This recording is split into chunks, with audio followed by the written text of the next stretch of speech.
This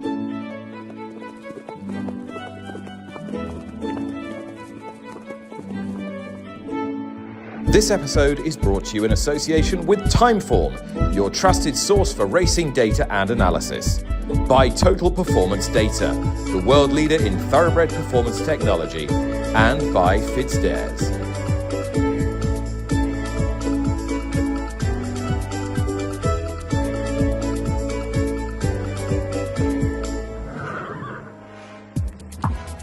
Good morning, everyone. Welcome to Goodwood. We are here on the track on Wednesday, the 30th of July. I thought I'd come in casual today and not wear a tie, but then I saw my guest, Mr. Matt Chapman, who, if you are watching on YouTube, you're getting the absolute full works. But if you're listening via the normal channels, he's sporting a pair of white trainers, white socks, what can only be described as lilac combat, sort of a cross between sort of combats and tracky bums, but more kind of combat-y material with a drawstring and a magnificent black singlet showing off his fine physique with New York emblazoned on it. Yeah, this is a racing podcast. Yeah, so yeah. Although you do, of course, fashion statements at Royal I did see. I love those segments. So yeah, and do you know our customer survey said the same thing? Yeah, they actually said, and before you said anything, they said more Matt Chapman and more fashion segments. So our survey said. But yeah, I do actually quite enjoy the way they're done, though. As with all these things, it's the way it's done, not what you're doing. Correct. The way it was done yesterday was rather unconventional on the track, I thought. We will talk in a little while about the biggest story of the day, which was the saddest story of the day. But because we are on the surface here at Goodwood now, I don't really understand why anyone thought it was soft ground yesterday. They broke the standard in half the races. So the ground is fascinating, and what my experience of the racing yesterday was that no one is better at telling you what the ground is than anyone else. I spoke to a number of what I would really respect as riders, and I promise you, from soft ground in one case, sloppy, to good ground in another case, I had all the realms in between. And fast ground. Yeah, well, I didn't have fast ground, but when the statement came out last night that the ground was going to be called good today, I messaged a few of the lads and said, like, can you believe this? And I would say the majority said they didn't believe it. I'm happy to say this. The champion jockey, Ashley Murphy, said absolutely 100% the ground wasn't that bad. It will be good today. He was right. Yeah. And I think he was right. The times say he was right, and everybody else was wrong. But just saying that it depends which horse you're riding? But also, Matt, come over here. Yeah, right? I'll come, Nick. You asked me to follow you, I will. I followed you all my career. We're so happy you're here. 3 horse widths off the rail, I'd say. Here, yeah? Yeah. It is completely virgin ground. There's barely a horse that's been on it. Not a horse touched this ground yesterday. Yeah. And I can't understand. Not even from the first race. No. They didn't even have a look-see on the far side. And they're coming over to the stand side later in the day as though there'd been 4 inches of rain and Noah was just about to come in on the arc. And the Arkle going stick says it's good ground. Obviously, the Sanderson going stick would say it's firm ground. It's look. At this minute, anyway, it looks lovely. I'm not sure what it will feel like when you're on top of a horse, but I still maintain that I would say it's probably going to ride just a tad on the easier side of good, but I'm not saying good to soft. No. Okay, with that out of the way, I want to just touch on a couple of things from yesterday. We have to talk about Trueshan first, because to have a warrior like that die here yesterday put a pretty big dent in everybody's spirits, I think. He's a horse who's given an awful lot. Yeah, I mean, look, the one reason that we like this game with the horses that we see a lot is that they become friends, they're family. And if you really love this game, that's how you see the horses. And a horse like Trueshan has been our friend and family for a long time. So, of course, it's meant so much to a lot of people as well. He's been a sort of staging post in Holly Doyle's career, the record-breaking weight-carrying performance in the Northumberland Plate, the Group 1 wins for Allan King. There's so many aspects to it. Syndicate-owned. And I have to give a big shout-out to Holly Doyle because I thought she acted in such a professional way yesterday, but in ways that probably not everyone would have seen. When she came out to ride in the race after Trueshan, she came into the ring with a fresh face, speaking to the owners, as if what had happened hadn't really happened, and totally gave them an experience that they would want for their horse that was about to run. But when she came back in with her saddle, I mean, she wasn't crying, but she looked really shaken and upset. And I just thought, you know what, you are an absolute star, because you've given the next owners what they want, an experience of being Glorious Goodwood, and you've come in and it really has affected you. And I just thought that is just professional. There was something deep, sort of desperately unkind about the fact that it came half an hour after she just shocked everyone by running the Group 2 winner. Absolutely. And Holly's actually only recently back from injury as well, and quite a nasty injury. But that's all. And she's having to work. I mean, she's always worked incredibly hard. But it's not as though, doors are opening with gay abandon for her. No, I think it's fair to say that if you are a female jockey in the United Kingdom, it's still harder. You have to work probably double hard to a fellow with top talent. I'm not saying the guys scraping around aren't having to work really hard, but if you want to make it to the top as a female rider, there is no doubt it's more difficult. There's no doubt. And she's pulling on every day of the week in the gym. She's doing everything she can to give her an edge on the boys, of just being stronger and tougher. But coming back to Trueshan, a warrior, but he had a great career. Allan King looked after him, for all that we bemoaned Allan time and time for pulling the horse out when the ground wasn't soft enough. The ground was perfectly okay for him yesterday. And the simple truth is that horses you pass in fields every day of the week that aren't race horses can run around and break a leg at any moment. And also the nature of the injury as well. It's not as though he broke down on a front leg or did a tendon. He incurred an injury that was effectively a freakish injury. Right high up on his. And you and I could go for, obviously we wouldn't, but we could go for a jog around this track, and we could break our leg while jogging around the track. Here are the lads. They're just putting in the divots that Nick's created with his. Sorry, chaps. All right, lads. How are you? You well? Thanks. Yeah. Have a good day. Yeah. Thank you. Good. That went well. Do you think you'd have got more? Possibly, yeah. Possibly, well. But yeah, anyway, the divots are being replaced lovingly here. Polite. Yeah, thank you. Absolutely. Not many say that to me. Well, going back to where we were. So what you have to remember is these accidents can happen anywhere with humans and horses. Obviously, there is a group of people who say, oh, horse racing, the horses just to get injured and we're used to that kind of thing. But anyone with any common sense understands that if you're dealing with animals, dogs, cats, anything, you can get an injury. And it's horrible when it happens, but it happened with Trueshan, and it will happen again. And I think Sweet William, for instance, you will have no doubt had a long chat with Philippa Cooper. I didn't see Coops after the pod yesterday. But I had a quick message with her, and I think it shook her a little bit. We all know how close she is to the horses she owns and breeds, and Sweet William is a horse named after her son. So I got the impression from her that he will probably only have 2 more races, and that will probably be it for Sweet William. He'd be retired, and I think that's the effect it can have on people in the game. So if it's having that effect on someone in the game, it's very easy for people to throw things at the screen. But essentially here, this is about the people who look after Trueshan, the lad, lass, etc., who's with that horse every day of the week, and the connections and owners of that horse, rather than you or me, Nicholas. Just briefly nod to the winner, Scandinavia, who I think is a very good horse. I asked Megan, who I was working with yesterday. David Yates snapped it yesterday. Yeah, as did and he was spot on, and so were you. Yeah. And we were chatting on Racing TV yesterday afternoon. Said, who would you ride in the Ledger? And she still said Lambourne. If they meet these 2 horses, I would be firmly in the Scandinavia camp, I think. All right, well, let's hear from the jockey Wayne Lordan and see what he thinks. Look, he's an improving horse. He's only a 3-year-old taking on the older horses, going this trip for the first time. So, all them horses, when they're going to be good stayers in the future, they start improving. So I think he's a horse going the right way. To be honest, we always felt the trip was going to be okay for him. But he's stepping up again, Group 1 performers, and at the level he's been running, he had to step up a good bit to show that he was. So today was, even though he won well, we were still finding out a bit today, and I'm sure if it didn't happen today, it was going to happen in the future. If Kipros was here today, it might have been a tougher task. But look, that's the way it goes. the likes of Kyprios and Horselide demanded for so long. There's no really newcomer. So, Kyprios is gone, so this could be the next man for a few years. So we'll see what happens. Okay, I think that Lambourne has been Underestimated? ill-treated.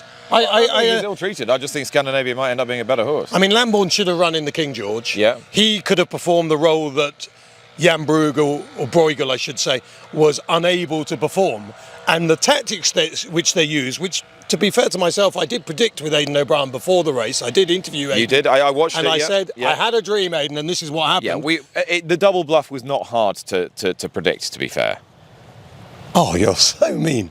Well, just because you weren't there predicting it, and now it wasn't hard to predict, and yet afterwards, Lydia asked him yesterday. Every single tactician said no one saw that coming. Lydia asked him yesterday, did he get the tactics wrong? And he said, in the end, after they went around the houses a bit, he said, I overthought it.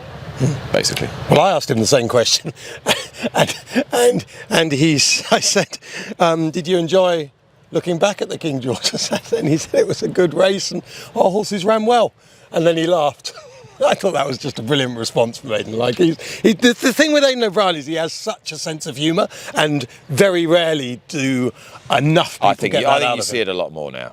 It's great. You don't have that many more kids and you don't have a laugh. I mean, you're a breeding machine. You have to have a sense of humour. You have to have a reasonably well-developed sense of humour as well, especially if two of your kids are trying to beat you every single day, which is so. Well, anyone who... Well, three now, because of course, who it was... which one of his daughters had a winner the other day? Owned a winner. Anna, yeah. Trained by Joseph, I think. Absolutely. Or Donegal. Okay. Right. So where were we? Scandinavia. Yeah, Scandinavia. I don't know, but I wouldn't necessarily. I mean, the weight for age. Philippa Cooper touched on the female allowance yesterday. The weight for age. Do we think it's fair in the Goodwood Cup? Yeah, I do. Really? Yeah, so 2 3-year-olds have won, and since it was a Group 1, and they're exceptional horses. Stradivarius and this horse. I don't have a problem with it. Okay. Anyway, there we are. We'll see by the end of the season. I thought it was a good battle between them. I'm a big Scandi fan. Yeah, the race was a mess. Sweet William, I thought, ran a really nice race. There were some other horses in there that I didn't really know why they were in there. It was a very old race, but Scandinavia was much the best. Right, we need to kick on. Final question on this. Go on. Can I just ask you one more thing? Yep. Illinois, how convinced are we that he is actually a real star? I know you're going to say second in the Ascot Gold Cup, second in the Goodwood Cup. How convinced am I that he's a really, really good horse? Not particularly. Yeah. I think he's just enough said. Quite a nice horse. He's not the new kid on the block. I think he was beaten by a better horse yesterday. But he's not Yates or Kyprios, is he, in the making? No, I don't think so. No. I don't think so. Okay, move on. But it's that firm, so I could always be proved wrong. Are you ready for a bit of politics? Oh, I love the politics at the moment. Okay. Are we going to talk about the Messiah? Hang on. Who's the Messiah? Lord Allan's the Messiah, isn't he? He's going to come and save the world. All right, well, we'll save the Messiah for a minute. Okay. And have a listen to this. If you were watching Racing TV yesterday, I interviewed the CEO of the BHA, Brant Dunshay, about the campaign to, quote, axe the racing tax, unquote. Now, we've picked apart the semantics of that slogan, but the point is that the horse racing industry, or certain sectors of it, are lobbying government not just to maintain or lower the tax that's currently taken from betting operators on racing bets, but is also in a realisation that government need a big tax take, persuading them to compensate for this by increasing the revenue on casino gaming, which is part of a paper that has been put forward to the government by the gambling harm advisory body, the Social Market Foundation. Now, many factions in horse racing are joining forces with the SMF to persuade government that this is the best way forward. Furthermore, they are proposing that the levy and the tax on bookmakers is split out in a different way. So currently the levy would be 10% of gross profits, the tax would be 15%, proposing that if there is still a 25% tax on horse racing bets in total, that the levy gets 20% and that the government get 5%. Now, Thomas Savill, director of Plumpton, has been one of the chief supporters of what the SMF is proposing and one of the architects of the racing lobbying effort. Thomas, just tell us how and why you think this is going to work and persuade a government who very rarely mediates in levy determinations. Morning, Nick. Well, the plans are certainly ambitious, but I think first and foremost, racing has to be ambitious at this moment in time. The arguments that are being put forward to Treasury are not only going to safeguard the 85,000 jobs or so that racing does provide, But in terms of asking Treasury for extra money, I think racing's got quite a good claim to put forward. In 2019, the RCA stated that owner expenditure was 621 million, and prize money was only 161 million. So it's almost 4 times coming into the British economy what's going out. That's the government's dream, to maximise benefit to the economy for the lowest possible cost. This 120 million that racing's asking for from Treasury is fully costed for, and you'd hope that would be able to attract much more money back into the British economy. On top of that, we just have to look internationally to see that British racing is not comparable at all to other jurisdictions, and the root cause of that is the amount of money that is returned to the sports via prize money from the percentage of turnover. I get the why completely. I think everybody agrees with the why. The sport doesn't have enough prize money to be on a par with its international counterparts, and there is a strong feeling, and always has been since the 1960s, that racing's not getting its fair share of the pie from the bookmakers. Execution, however, surely is quite risky. If this doesn't come off, racing irrevocably damages its relationship with the bookmakers on whom it currently completely relies for its funding. How comfortable are you with that level of risk? So,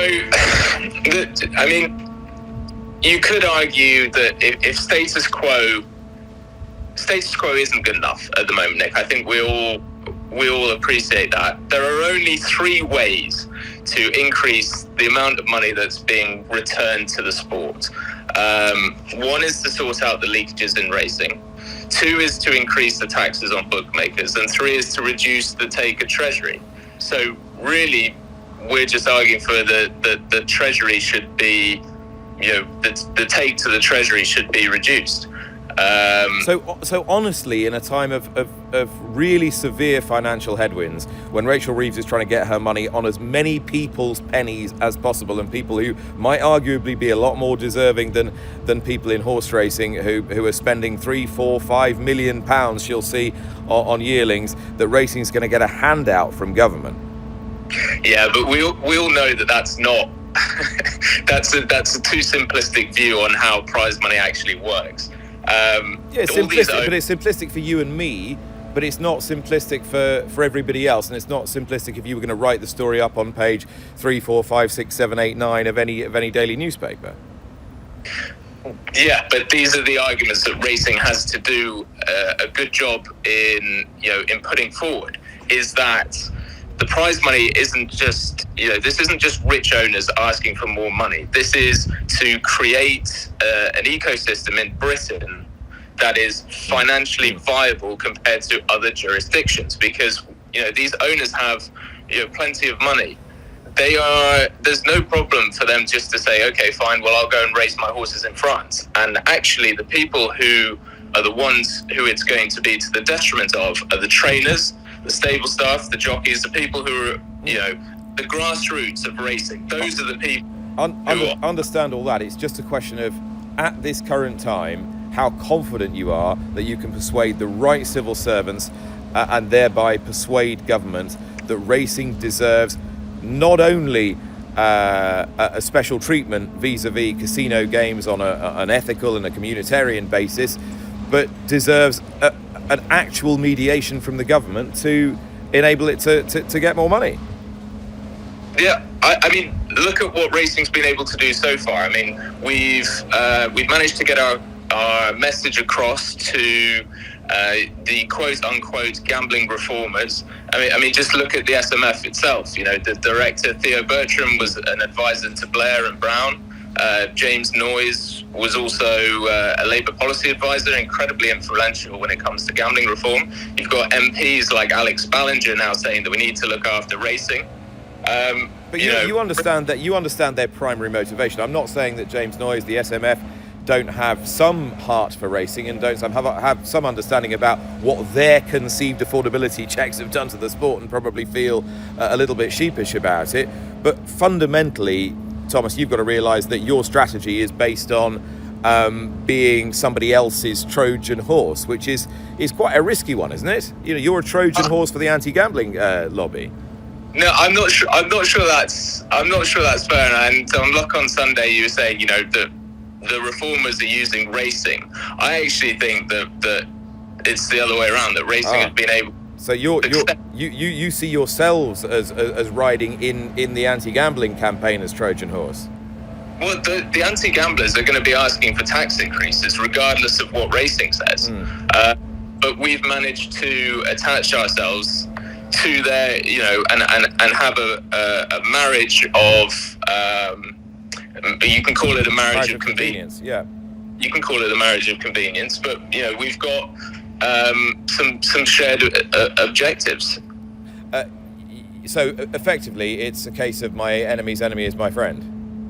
I think that's too polarizing talk, but essentially, the reformers have a massive problem with the online casinos, which we know are doing plenty of harm, and the short of it is that racing needs money. So it's working together to find a way to sort both of those objectives together.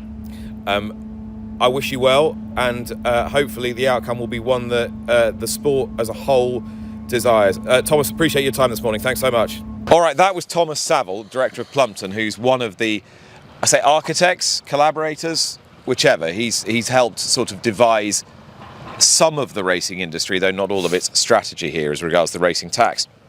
Matt, did you see the Betting and Gaming Council's statement yesterday? I did, Lord because Allan? you sent it to me. Well, yeah, right. Well, you'll have read it. Shall I read it? Yeah, read a bit of it. It's quite fun. Right.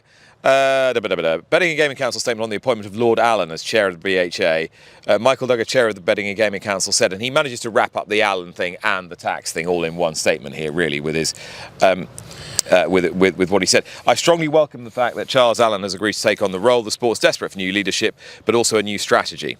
So far, so good. Then get this. Too often, racing feels like a case of lions led by donkeys.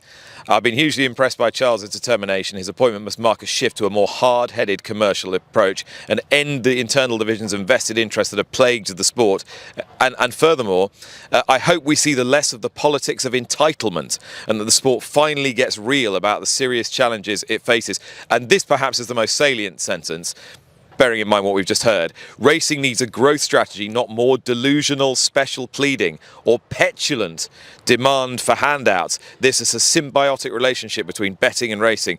BGC members contribute over £350 million a year to horse racing through sponsorship, media rights and the betting levy. Yeah, it's like one of those tweets that you get from the 3 or 4 individuals who know they tweet that kind of stuff, who aren't really involved with anything. Oh yeah, he's not held back, has he? Can just say anything they like, and then they'll get 100 likes saying, "Yeah, thanks for your standing up against the establishment." And I'm not here as an apologist for major bookmakers, nor am I saying that everything in that response is correct, but it does highlight in fairly stark terms where the betting operators now stand in relation to racing's position on this taxation issue. And whatever happens, things are going to get ugly now, judged on that. Yeah. Look, we've got 3 probably little areas we can discuss. I'm going to ask you a question. Go on. That we can then hopefully... First of all, Lord Allan. Can we... Yeah. Yeah, you don't want to touch on Thomas Savill first? I do. All, yeah. I do. I'll get to that. Can I... Yeah, okay. Well, we can start with... Yeah, we can start... We'll start with Thomas Savill, because that will help. And that response. The pod creators. Let's start with Savill. There seemed to be a little bit like a lot of factions in racing that, in the past at least, because apparently everyone's now come together and all agrees on everything, but in the past there have been people fighting for their own cause. We seem to have a lot of different people approaching government and putting papers in and suggesting things. I'm not sure that's helpful. I thought we were meant to approach government with one voice. Well, I think there is a sort of an industry sort of think tank, if you like, that is speaking broadly with one voice. But I think, and this is the issue that I exploited with explored with Brandon Shea yesterday when I spoke to him, the BHA CEO, is that you've got the NTF going public in The Guardian saying we support this move from the Social Market Foundation to split out the taxation and try and get more levy and blah, blah, blah, blah, blah, blah. When I put that to Brandon Shea, all he's saying is no, the BHA-led effort is simply focusing on not raising taxation on horse racing bets, when we all know the strategy behind the scenes is what Thomas Saville's just articulated, and to try and actively join the anti-gamblers to persuade government to tax the operators heavily on casino bets. I mean, to a certain extent, I just thought that we were just feeding government more ideas of how to get more money. I mean, right in the middle of this very important talk. What a sight that is. Hugo Palmer in his... I mean, if ever there were legs not for shorts, those are them, aren't they? And happily... Look at those. Those are legs that have eaten a few biscuits over the years, I think. Well-known bloodstock How are agent you, Hugo? Ed Sackville here as well. You like that, do you? We'll have another field. Hugo, how would you describe the ground? You just walked in? Well, I am 3.5 metres past the winning line, and I didn't walk it yesterday, but it so far, first poke of the stick, it feels like good ground. Okay, first poke of the stick, good ground. Ed Sackville's here, of course. Ed, a new role as part of the Juddmonte team. Must be huge excitement today ahead of Field of Gold. Very, very exciting. It's always a top-class race for Sussex Stakes. It's another brilliant field, and hopefully we'll see again how good Field of Gold is. How do you think he'll be ridden today vis-a-vis that pacemaker, Kirat? That's Barry Marn's department, not mine. Nicely dodged, I like it. I'm learning. You're not going to get drawn. Good luck with the new role. Thank you very much. Hugo, best of luck today. Any chance of a winner? Patagonia Girl's got a very, very light weight. Sam Hitchcock's doing the steering, so he's probably going to need some luck around here.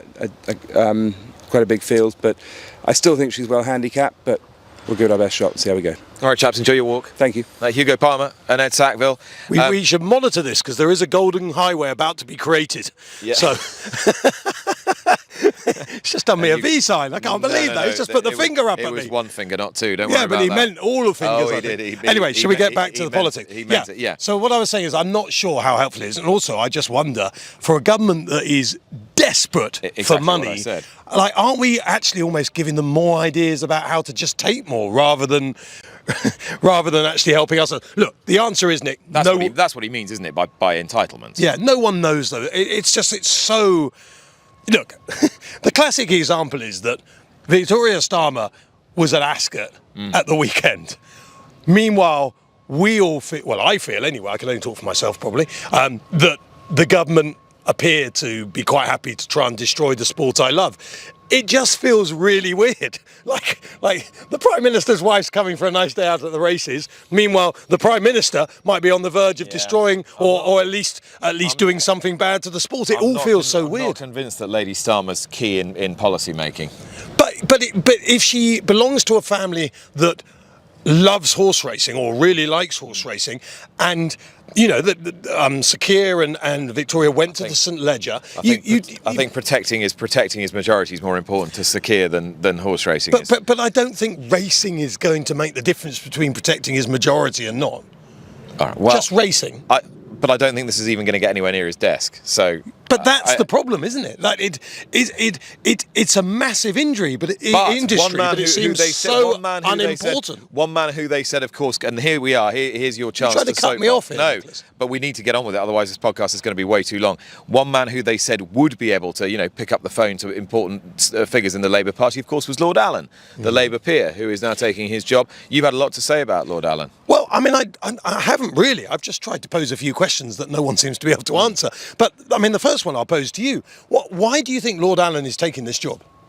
Apparently because he likes a challenge, even though he has no previous real It's weird, though, isn't it? For a man who doesn't need money and doesn't particularly... So why do you think he's taking the job? I have no idea, but that's a question I would just like to know. Why?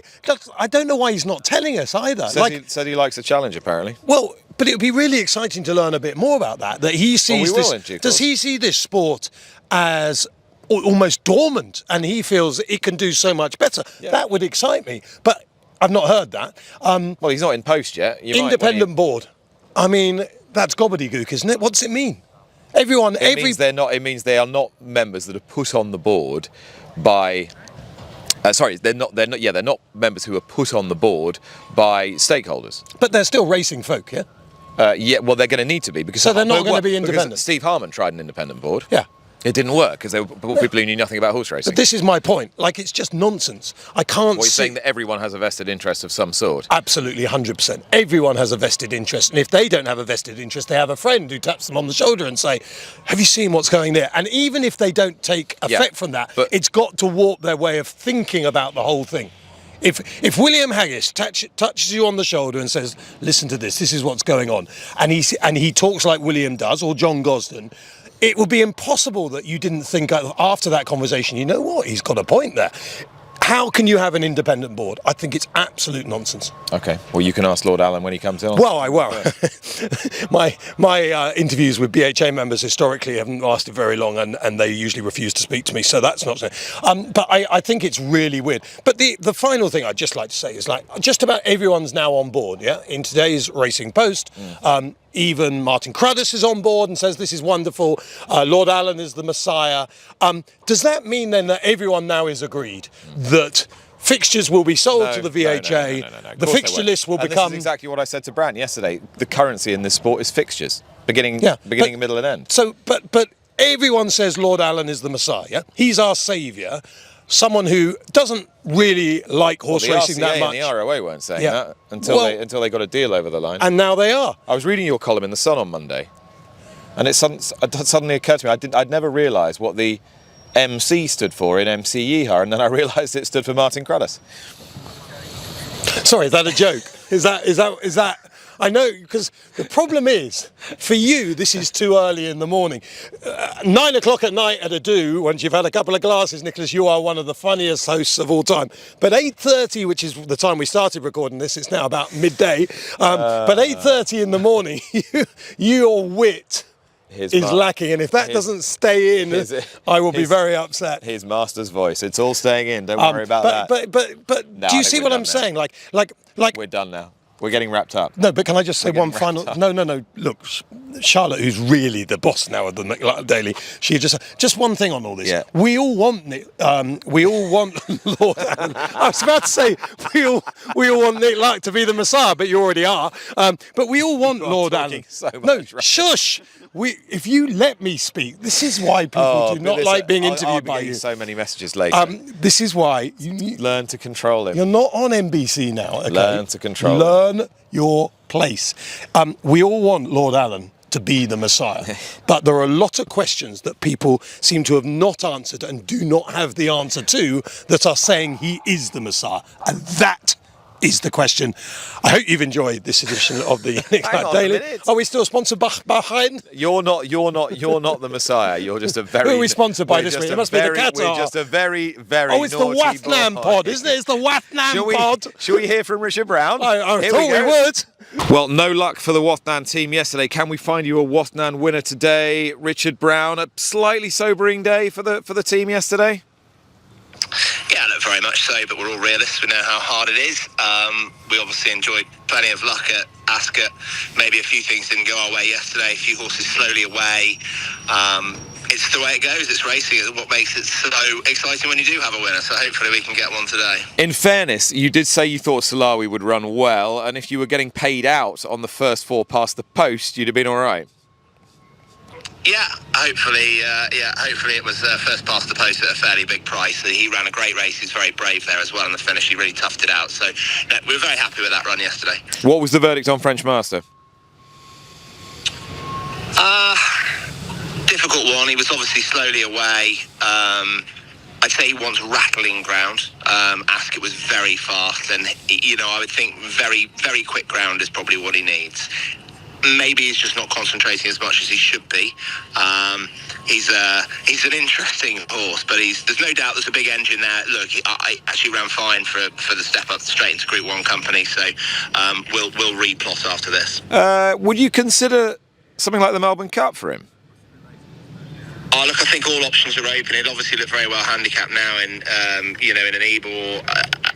Whether we do that or whether we sort of go more gradually through the stakes grades, I don't know. We'll take our time, have a chat with all the team, and then make a plan.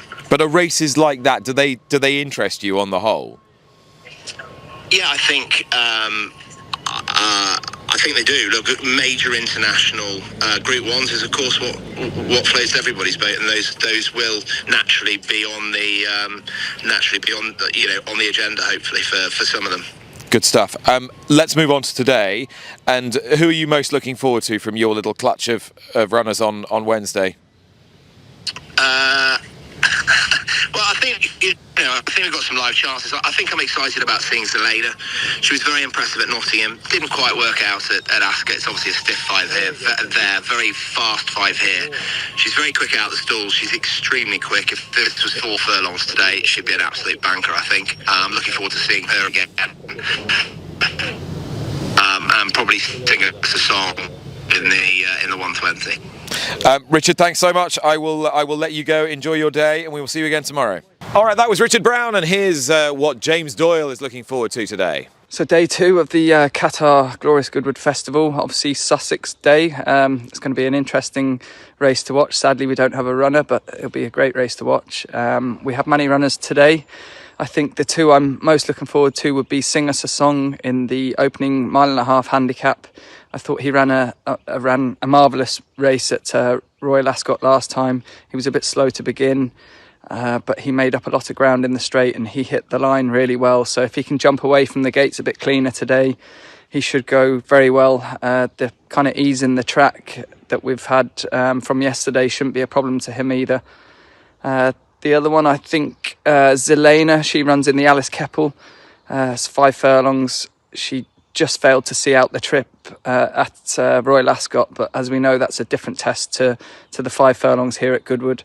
She's a very fast filly, and expect her to be out the gates super quick, and hopefully we can show them a clean set of heels and she can come back a winner. But yeah, good luck to everyone today, and fingers crossed we can get on the board. That was James Doyle. Before that, Richard Brown from Wathnan Racing with their runners today. Johnson Haughton had a fabulous day yesterday. Zavatiri was unbeaten in 3, carried the Group 2 penalty success in the Vintage Stakes, and the trainer spoke to Charlotte afterwards. I was like, what are you doing up there, Tommy? Okay, you're there where I thought you were going to be, and then it's like, oh, he's in the right place. Oh, he's travelling really well. Come on then. And he was like a knife through butter. I was like, oh my God, he's gone really well. And then I thought, yeah, we're definitely going to win. We've beaten all these. And then suddenly, bloody good old Flaws came from nowhere. I was like, no! But I just couldn't believe the way he battled back. Couldn't believe it. Before Salisbury, I knew he was a good horse. After Salisbury, I think, yeah, he's definitely a good horse, but it wasn't a very good race. And then he's just, every time he's done anything, he's just impressed me. He hasn't worked since... I haven't galloped him since Newmarket. I don't need to. You win nothing at home. And he knows his job, he's fit. I just keep him ticking over, keep him fit. He's got a great engine. He's an absolute joy to have, and yeah. He's a wonderful and a joy to train. You name me a 2-year-old better than him. All right, that was Johnson Haughton. Quick word on Zavatiri. Really tough performance. I thought he won the race twice, carved through the pack. I thought Charlie Bishop, if that had been like a Dutori ride or something, everyone would be going crazy back in the day. Of course, he's retired now just about. But I thought Charlie Bishop, I just think he's such a good bloke. He just gets on with it, always charming, and he rode that horse beautifully. And they can look forward to the Dewhurst and hopefully the 2,000 guineas. Okay, no Breeders' Cup juvenile turf? I did suggest that to Eve last night. I wondered more about the 3rd for the Breeders' Cup Juvenile Turf. The Ed Walker do, not do.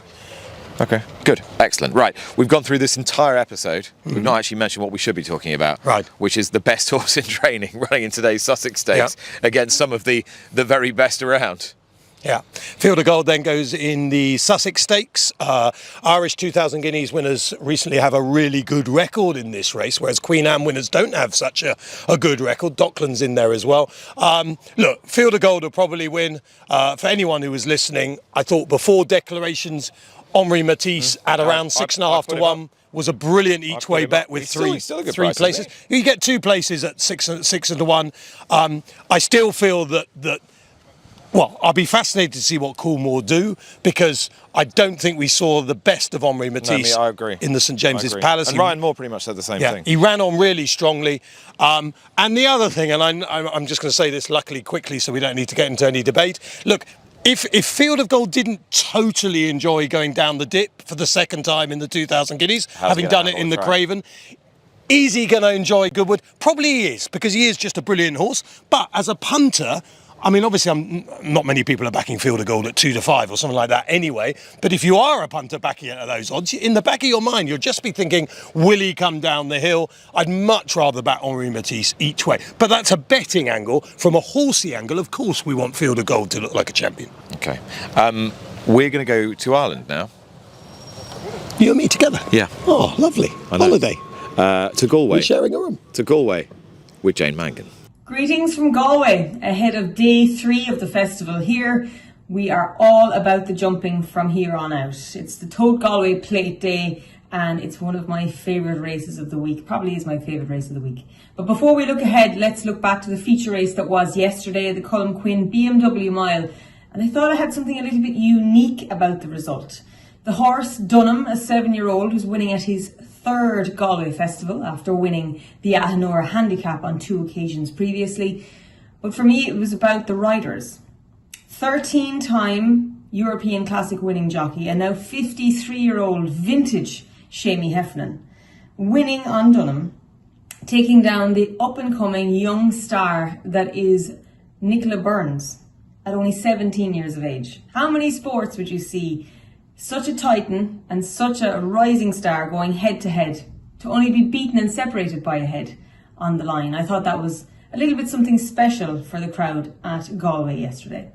But looking ahead, we have a full field of 22 runners for the Tote Galway Plate, worth a cool €270,000. It really is the star of the summer calendar.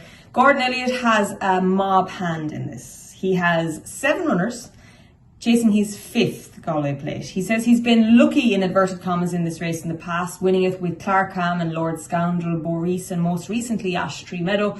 But let's be honest, he specialises in staying handicap chasers. He specialises in stamina big horses. We've had a little bit of rain, the ground will be slowing down, but following the performance from King of Kingsfield in yesterday's beginner's chase, the money has really come for down memory lane.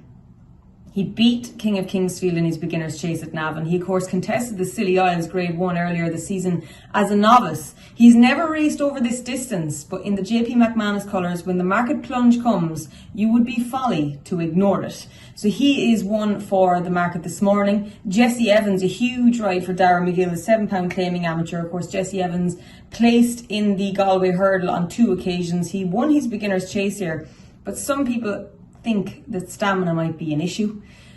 Jessica Harrington has got Ashdale Bob in here. She's already had a very good week at Galway. She herself is on duty at Saratoga, overseeing the preparation of Hot as Hell as he runs in the Saratoga Derby over there this weekend. Her rider, Shane Foley, was obviously on the board yesterday. He's with you guys to ride Carl Spackler at Goodwood this afternoon before he hot-foots it to the US to ride Hot as Hell. My selection for the race, as we stated on Monday, is C Music. The Mee family at Galway, they have history. Emmett Mullins has already taken a feature race and Donna Myler has already been in the winner's circle. This guy is up £9 for winning at the Punchestown Festival. He's had a prep run. I think he'll stay. And while you need an awful lot of luck and running in the Galway Plate, it's Galway. It's fun. It's exciting, and you have to look for value. So it's C Music for me in the big one. You've got the Sussex, we've got the Chase. There's something for everybody today. It's Wednesday, it's day 3 of the Galway Festival. Enjoy. All right, that was Jane Mangan in Galway. Now it is time to hear from our friends at Timeform with their perspective on day 1 of the Qatar Goodwood Festival. Good morning and welcome to the Timeform perspective for day 2 of glorious Goodwood. Now the opening day was of course marred by the sad loss of Trueshan, one of the great stayers of his generation and one whose 128 rated success in the Northumberland Plate remains the best performance by any horse in a European handicap this century. Scandinavia still has a bit of a way to go to reach those heights, but he's a rapidly progressive young stayer. Himself, he became only the second 3-year-old since 1990 to win the Goodwood Cup, and an up-to-scratch renewal it was as well, being Illinois, Sunway, Sweet William, all of whom ran to form or very close to form French Master, matching rather than improving upon his Copper Horse handicap winning performance. Scandinavia is now rated 121, only a pound behind his Derby winning stablemate Lamborn. They could meet in the St Ledger, shaping up to be a cracking race. Merchant as well, who'll go in the Gordon later this week. This afternoon, of course, is all about one horse, Field of Gold. Timeform's top rated horse in Europe carries in a figure of 132p to the Sussex Stakes. Now, to put that into context, very few horses have ran to a figure of 130 plus in the Sussex in recent years. Frankel obviously twice, Rip Van Winkle. Baaid was rated 132p, the exact same coming into his Sussex, but didn't need to be at that level to win the race 3 years ago. He's already surpassed anything on track that his great sire Kingman achieved as well. So, as much as it is about beating Rosalian and Docklands, his opposition on the track this afternoon for Field of Gold, he's got the best part of the stone in hand from them on the Timeform figures. It's about his position in history. Can he go from being the best colt of his generation, the best colt we've seen for a number of years, to being one of the all-time great milers? Hopefully we'll see a performance that puts him into that sort of realm at Goodwood this afternoon. The potential for him to do so is certainly still there. Well, today is not just about thoroughbred racing here at Goodwood. There's also a very prestigious Arabian horse race, and with more details, here's Gary Capewell. Well, there's some wonderful horses running this week at the Qatar Goodwood Festival. None of them, however, have won as much prize money as this horse. This is Al Ghadir, a winner of 11 of his 12 career starts, 9 of them Group 1 races. He's a dual winner of the Qatar International, which is the race that he's running in today at 12:45 over a mile, where he'll face 6 rivals. This horse in total, if he wins today, will have amassed over £4 million in prize money. And if you include the $1 million bonuses that he's won twice for winning the Doha Triple Crown, that will be over $7 million in just 12 races. Christophe Soumillon, who rides this horse, has dubbed him the Arabian Frankel, and it's easy to see why. Such a laid-back horse. This is Yavanna, who looks after him and rides him in his work. He has been a little bit keen in his races in the past, but everything just seems to come so effortlessly and easy for this horse. The joint highest Arabian of all time. The title he shares with his dad, Al Mortagez, who also won this race. Another thing I say, just comes so easy to him. He's got such a high cruising speed through his races. He hasn't had to come off the bridle to win this race for the past 2 years. And to be honest, it'll be surprised if that happens this afternoon as he goes for his 3rd Doha Triple Crown. This is the opening leg of that particular series. The second leg is the Qatar Arabian World Cup, which takes place the race before the Qatar Prix de l'Arc de Triomphe on Arc Day, and the final leg is His Highness the Emir's Sword, which takes place in February and is the most prestigious race in Qatar. We haven't seen him since he won that race back in February. He did have a piece of work at the test earlier on this month where he worked alongside one of his trainer's thoroughbreds, one of Francois Rowe's thoroughbreds, and to be honest, he worked all over him. He's very, very special, and I think he knows it. And if you come along to Goodwood a little bit earlier today for the 12:45, you'll see why. All right, thank you to Lewis with the Timeform perspective. More from our friends at Timeform tomorrow, and of course Jane will be back tomorrow, Richard will be back tomorrow, Matt thankfully won't be back tomorrow, but you've enjoyed it today, haven't you? I always enjoy our sparring. Ed's along, Ed Arkle. Is he? Yeah. Well, he'd have stuck his stick into the ground, wouldn't he? Yeah, this is a proper stick. It's right. a proper come and take centre stage. A proper stick with a metal poke at the end of it. The price of technology. Useful for controlling Chapman. And indeed, probably some of the jockeys yesterday who seemed to be exploring every bit. That kind of violence on the bit like daily. Every bit of the track apart from the obvious bit. What was going on? I don't know. Jockeys came where they felt they wanted to. I suppose the false rail sets them up to come straight down the middle of the track, really. So yeah, a nice bit of fresh ground either for today or tomorrow then. And can we get a definitive steer on what the ground actually was yesterday? Because the Times were saying it was the fast side of good, like almost good to firm, and yet a lot of the jockeys were saying, oh, it's a bit slow, it's a bit soft, it's a bit this, bit that. Yeah, I mean, we called it good. I was very happy with that. We walked it before racing, and I thought probably if we hadn't have had that drizzle, we'd have been good to firm in places. It walked that way. The Times seemed to suggest it was that way, and looking at the damage this morning, you'd say it was probably that way, but there we are. So they were just kicking their top off, basically. Yeah, I think so. And look, there's a great cover of grass, and at the moment we always mow it the opposite direction to racing on the round course so that they don't slip if they come down the hill if it's a bit wet, and that does tend to just make it look like they're getting in more than they actually do.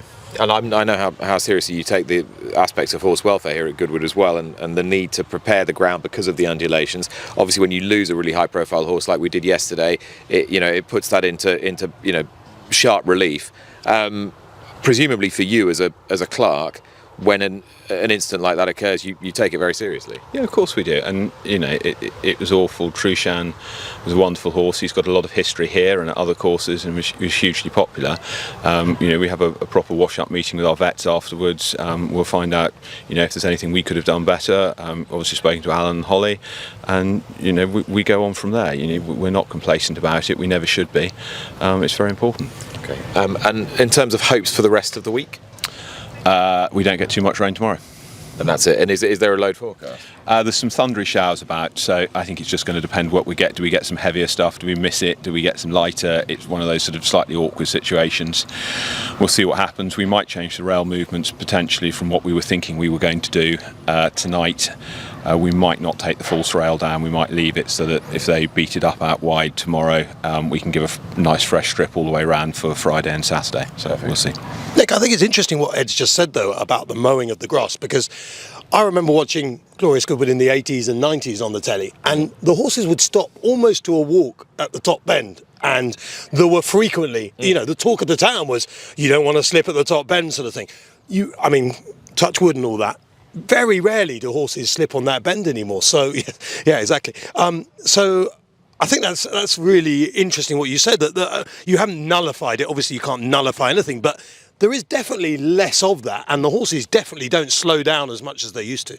Yeah, no, I hope not. There's 2 or 3 things we do. We keep the bends just a little bit easier so they can get their toe in. We also spike them before racing, which is a little machine that takes a core about 2 inches long out, just to help them get their toe in a bit more, give them a bit more grip.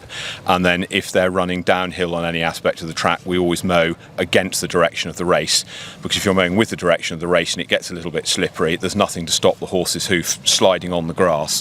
Whereas if it's coming the opposite direction, they can get the toe into the bottom of the grass, and it just stops them slipping so much. See, it's a little more complex than people would sometimes give it credit for. But this is why the Nick Luck Daily is such a good show, because it explains things like that. That is what this, I'm afraid, is why we now have to draw this to a close, because we've got to get this. You gave me a hard time for it not being up by 10 o'clock yesterday, so we've got to make sure we're up by 10 today. So, Matthew, thank you very much. Well, thank you. Best bet of the day is? I like Pseudo. Pseudo? Yes. Pseudo. Yeah. Okay. And Ed, we will see you later in the week. See you later in the week. Excellent. He thought he was going to ask me for his nap. Yes. Don't worry. We all know he wants Field of Gold to win. You want Field of Gold to show like he's a champion. Every clerk of the course wants a champion at that track. For today. Well, let's go and have a chat while Nicholas finishes the show off, because he's thanks just to Matt. Thank you. Waffles on. We'll be back tomorrow. You've been listening to Nick Luck Daily. This episode has been brought to you in association with Timeform, your trusted source for racing data and analysis, by Total Performance Data, the world leader in thoroughbred performance technology, and by FitzDares.